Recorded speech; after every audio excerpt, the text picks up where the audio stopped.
दोस्तों, सीरियल ये तेरी गलियां के आज के एपिसोड में हम देखेंगे। पहले जाकर कृषि पंडित से कहती है कि क्या काली माँ मेरा सब कुछ ठीक कर सकती है। तो पंडित जी उसे समझाते हैं कि देखो बेटा, अगर तुम सच्चे मन से प्रार्थना करोगी तो हर चीज़ पूरी होगी। थोड़ी देर बाद हम देखते हैं कि वहाँ पर निवेदिता भी आ जाती है और हम देखते हैं कि कृषि भी उसे वही समझाती है कि काली माँ हमारे लिए सब कुछ ठीक कर देंगी, आप माता पर विश्वास रखो।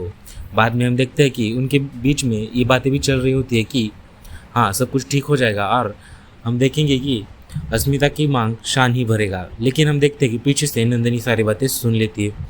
नंदिनी उनके पास आकर बहुत भला बुरा सुनाती है और कहती है कि वो हम वक्त आने पर देख लेंगे कि कौन किसकी मांग भरता है। लेकिन तभी कृषि बीच में कूद पड़ती है और कहती है कि हाँ, देख लेंगे कंसा आंटी, आपको क्या लगता है, हमने सुना है भगवान की ताकत सबसे बड़ी होती है। तो हम कहते हैं कि वो नंदिनी कहती है कि हाँ, देख लेंगे कि इसकी ताकत कितनी बड़ी है। बाद में हम देखते हैं कि वो कहती है तेरा बाप जो लड़की के भेष में आया है तुझे पकड़ने आया है, यानी वो आशीष वही आदमी जो कृषि का नकली बाप था। बाद में हम देखते हैं कि वहाँ पर अस्मिता और शान एक दूसरे के सामने खड़े होते हैं। शिखावत बीच में आता है और उसे कहता है ये लीजिए सिंदूर, और हमें आज बहुत अच्छा लग रहा है कि आप हमारे साथ शादी के बंधन में जुड़ने जा रही है। और तभी हम देखते हैं कि वो उसे वहाँ से लेकर चला जाता है। बाद में हम देखते हैं कि पूजा चल रही होती है, जिस पूजा में वो इंसान यानी आशीष औरतों के भेष में आया होता है और वहाँ पर सब लोग एक रिक्वेस्ट कर रहे होते हैं कि कुछ की डांस करे। यानी अस्मिता के डांस के बाद शान ये साबित हो जाएगा कि वो उसका असली पति नहीं, लेकिन उसका सच्चा प्यार यानी कि शिखावत है।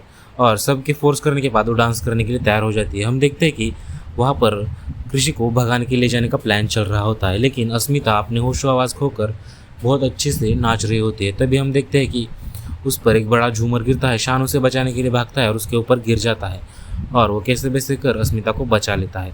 तभी वो आदमी हमारी कृषि को किडनैप करने वाला होता है, लेकिन कृषि बड़े ज़ोर से चिल्लाती है कि मम्मी के मुँह माथे पर सिंदूर, और वो आदमी डरकर वहाँ से छुपकर भाग कर चला जाता है और सभी लोग खुश हो जाते हैं। अगले पार्ट में हम देखते हैं कि शान काफ़ी गुस्से में होता है, लेकिन उसने उसकी जान बचाई होती है। और तभी शिखावत आके कहता है ऐसा सिंदूर वगैरह कुछ नहीं होता, ये सब गलती से लग गया है और ये कुछ नहीं होता, और शान वहाँ से चला जाता है। बाद में हम देखते हैं कि नंदिनी का तो चेहरा ही पड़ जाता है, लेकिन निवेदिता हंसने लगती है।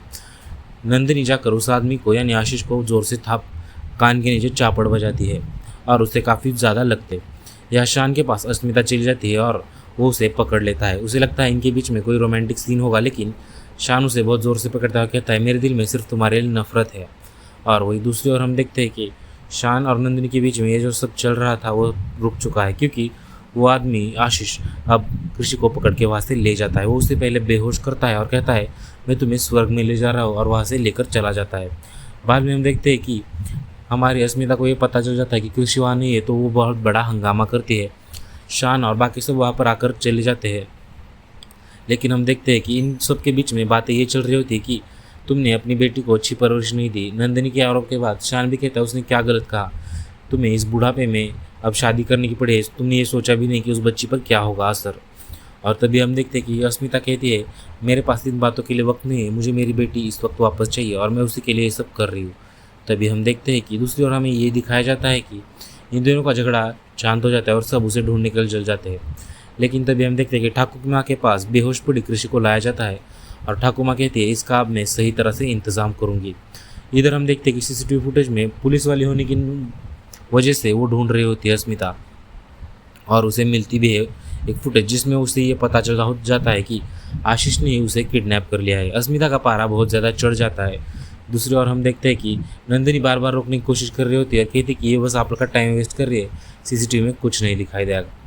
बाद में हम देखते हैं कृषि को होश आने के बाद वो वहाँ पर घूमने लगती है, तो वहाँ पर गंदी गलियों में हर जगह अलग अलग तरह की औरतें सज धर कर खड़ी होती है और उसे देखकर सब कहने लगते हैं कि अरे ये तो पुचकी है हमारी, कितना बड़ा अजूबा है, इतनी हसीन कली हमारे यहाँ कैसे वापस आ गई। और हम देखते हैं कि उन सब जाकर उस आशीष के घर को ढूंढने लगते हैं, लेकिन वहाँ पर आशीष होता ही नहीं है। नंदिनी के इस प्लान के मुताबिक अब जाकर वो एक कार आती है, क्योंकि रास्ते पर अस्मिता रो रही होती है, कार आकर उसके ऊपर चलने वाली होती है, लेकिन शान आकर उसे खींच लेता है और बचा लेता है। और अस्मिता कहने लगती है नहीं, मुझे जीने का कोई हक नहीं, तुम कह रहे थे ना मैं अच्छी माँ नहीं हूँ, तुमने सही कहा था, मैं सच में अच्छी माँ नहीं हूँ और मुझे मर ही जाना चाहिए। तभी थोड़ी देर बाद हम देखते हैं कि शिखावत कहता है कि ये दोनों इस बच्ची की वजह से और ही ज़्यादा करीब आ रहे हैं। वहाँ पर नंदिनी को ठाकुर माँ से कहती है कि उसे बर्बाद कर दो, लेकिन ठाकुमा कहती मैं उस छोटी बच्ची को कैसे बेच दूँ, तो नंदिनी उसे फोर्सफुली बेचने के लिए मजबूर कर देती है। पुलिस के साथ अब देखते हैं कि अस्मिता और शान उस गलियों में चले जाते हैं। परी महल की अब रानी बन चुकी है हमारी ठाकुमा। वहाँ पर जाने के बाद हम देखते हैं कि पुलिस वाले के साथ सब अंदर चले जाते हैं। तो ठाकुमा कहती है पिछली बार एक पुलिस वाला आया था, वो अपने हाथों पर चला गया था, ये याद नहीं क्या तुम्हें? उसके 2 टुकड़े होते, अब तुम्हें वही चाहिए क्या फिर से? और लोग अस्मिता की जगह कृषि को वहाँ से पकड़ कर ले जाते हैं। उन दोनों के काफ़ी ढूंढने के बाद भी उन्हें कृषि नहीं मिलती, लेकिन ठाकुमा के सामने अस्मिता और शान दोनों ही हाथ जोड़कर गिड़गिड़ा रहे होते, लेकिन ठाकुमा उन्हें ज़रा भी भाव नहीं देती और कहती है दया तुम लोगों ने मुझ पर की थी क्या, मैं तुम लोगों पर क्यों दया करूं? और हम देखते हैं कि अचानक से हमें एक दूसरा सीन दिखाया जाता है जहाँ पर चाहत अचानक नींद से उठ जाती है और रोने लगती है।